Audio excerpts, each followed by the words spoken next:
Hi guys, hey, Linda Anderson here from Linda Lou Creates. Thanks for joining me on day 6 of my 12 days of Christmas card making fun. But little teaser, I'm going to call it a teaser, not a lie. Today it's not a card I'll be sharing. It is this adorable little treat holder. Is this not the cutest? And look, it holds 3 pieces of candy. It'll hold anything, but I'm going to tell you a secret. I'm still using my Halloween candy. So anyway, I thought that was pretty good to be able to fit 3 of those fun-size candy bars in here. So let me show you what the products you're going to need. So I'm using the Heartwarming Hugs Designer Series paper. And this is cut 8 inches long by 4 inches wide. I'll get into the scoring here in a little bit, okay? Just then for your handles, this is actually one of the stitched shape circle dies. This one, the largest one, measures 1 7/8. And I just popped then the next smaller size in there and die cut them together. And that's how I created, these are going to be then, I cut 2 of them for the handles. All right. And then whatever you want to decorate. I happen to use the sentiment because I like it. Oh, what yum. I think that's fantastic. It is out of the Itty Bitty Greetings, is what I use there. Just, die cut with yet another of the circle dies. See how it fits right in there? So the die that I used to cut out this Oh What Yum is the one that I sandwiched in here when I die cut this red out. So just keep in mind the one that you want is it measures 1 7/8. Okay. And of course I just layered this up some more. Pear Pizzazz, Mossy Meadow, just to create my little sentiment on that. I am using as my elements here the star design elements. I like this little hint of metallic. All right. And then I am using a 1.5 inch circle punch. You are going to want some sort of heavy duty adhesive. I happen to be using the Stampin' Seal Plus. If you have tear and tape, that works too. If you want to use liquid glue, excuse me, that works as well. All right, but I'm just going to use this. Okay, so let's get into the scoring that you're going to need. It is hard to see it on my paper, even on the other side here. So, but what I'll tell you is when you put it into your scoring tool, you're going to score it at 1 inch. Okay, then turn it clockwise, and here are the measurements then that you'll need for this. 1/2 inch. Here's one at 3 inches. 4 1/4. 6 3/4. All right, so the first one is 1 inch. Turn it clockwise, then you have 1/2 inch, 3 inches, excuse me, 4 1/4 inches, and then 6 3/4 inches. Okay, so just so I can see where they are, I'm just going to kind of roughly fold them here. Some patterns you just have a hard time seeing where those score lines are, so I'm just going to go ahead and just fold it just to give me an idea, because now you're going to need your scissors to do a little cutting. All right, this piece here, I know I have it upside down now, so here's that 1 inch. Let me put it on the bottom because that's actually going to be the bottom of your box. Here's where that 1/2 inch score line is. This little piece here where you will cut up 1 inch to that first score line, and then here cut in 1/2 inch, and that one you can just toss it. All right, Now I'm going to come in here again from that 1-inch score line. I have it here at the bottom, and I am going to, let me see if I can see better. I am so sorry, but this is, wow, this is hard for me to see. You know what? I'm going to try scoring. Maybe that'll make it easier. I thought just doing a quick fold would do it, but I am having a difficult time. All right, so all of these score lines then that are here under the 1-inch line is where you're going to snip. All right, so I'm going to snip here, and I'm actually kind of, I don't know if I call it mitering, but cutting in at an angle. Let me show you. I'll see how I kind of went in on that. All right, and I'm going to do that on all of these. So this is just essentially making a box is what we're doing. And I do this whenever I create all of the boxes. I like to just sort of miter, and that way it folds in a nicer. So let me do that, and there we go.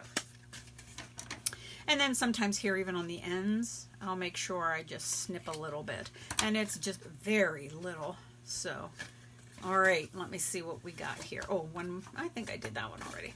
Okay, so here's our box. Let's go ahead and start kind of folding it so you can see. We're going to eventually put adhesive on this little 1/2-inch strip, but I just wanted to kind of show you how this gets put together. Okay, but before we actually adhere it, let's do some of our punching for the handles. All right, so let me open it back up. I know I turned it back upside down again. So these bigger areas here, that's the front and one's the back. Now that is where you're going to want to punch using your 1.5-inch circle punch. You know what, if you have a 1 3/8 inch circle punch, you can use that too. All right, I happen to have 1.5, and however far down you go on the first one,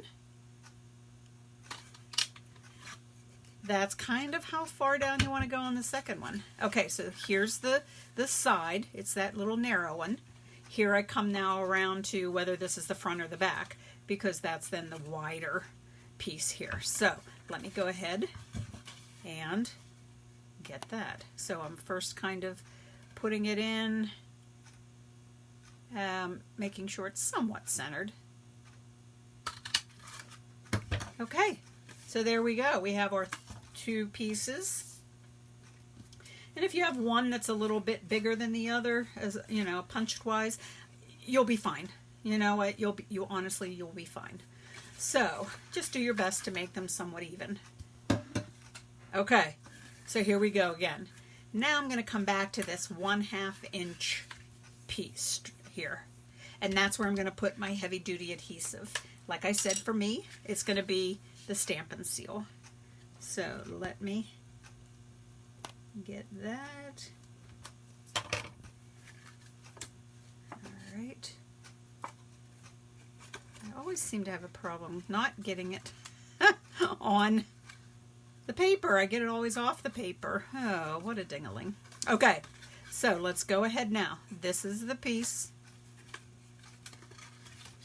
And if you want to, fold it and then fold it. It should line up pretty doggone good. All right, so here we go. You might need to manipulate it a little bit, but I like to do mine that way sometimes too, because they'll fold and you're going to be perfect then.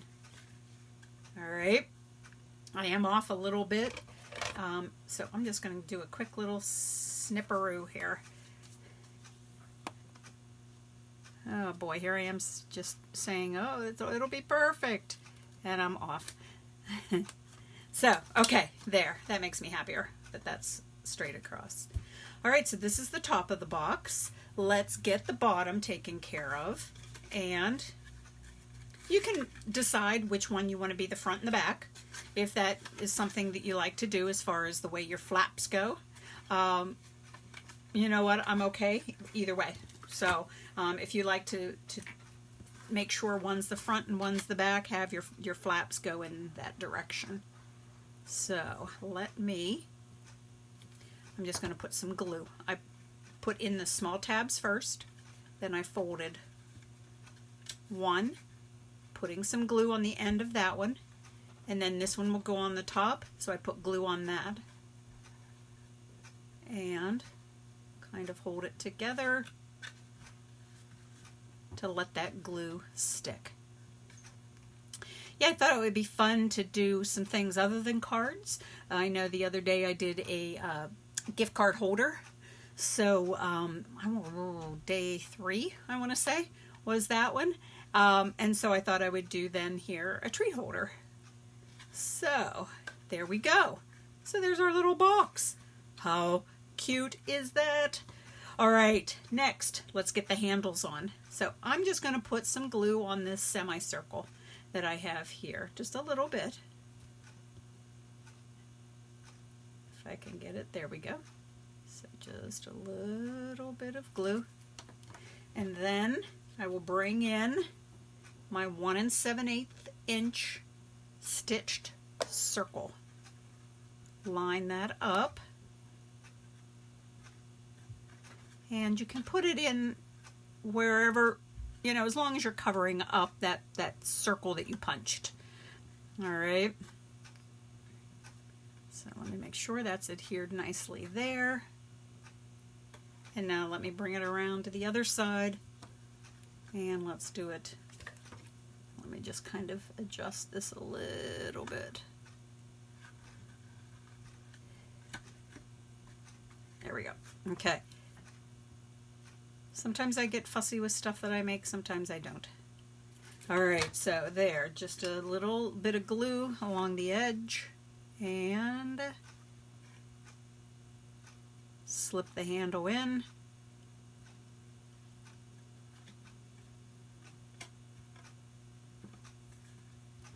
Okay, and there's your box. How cute!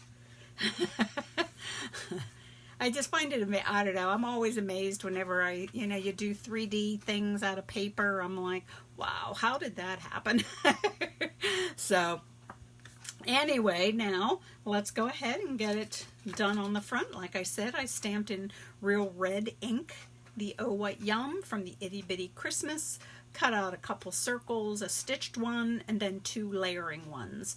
That's where the pear pizzazz and then the scallop of the Mossy Meadow came. So let's go ahead.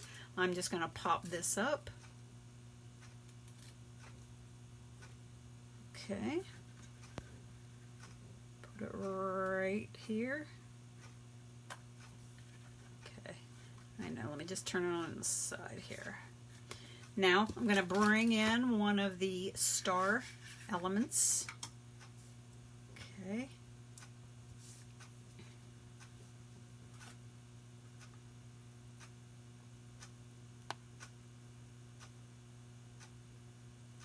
There we go.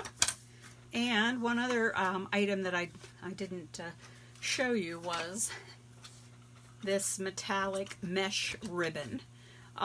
This is actually in the Halloween section of the holiday catalog. I love this ribbon. I have used it a ton. So all I did was I just kind of folded it up on itself and tied a bow. All right, I have that done. I wanted to do it ahead of time, that way I could fuss with it if I needed to. Adhered a glue dot to it, and this will now also go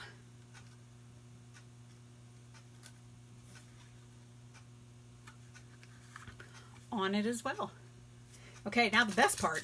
Let's get those candy bars in there, right? All right, so 3 of them go in. Perfect. Perfect, perfect. I mean, you could use, make more of a fall colors and put this on your table if you have family coming for Thanksgiving, or if it's just going to be you and, you know, your significant other. It's always fun to have a nice little treat then on the table for Thanksgiving. So, All right. Hey, thank you so, so much. What I'm going to do here is I will post on my blog, lindaloucreates.com, the measurements. And so that you know the measurements as far as the scoring and what have you. And that way you can make some of your own. So, all right. Hey guys, thanks so much for joining me again on day 6. Day 7 will be tomorrow, Tuesday at 2 p.m. again. I have to do these around my work schedule. So I will see you back here again tomorrow at 2 o'clock. Have a great rest of your day, guys. Bye now.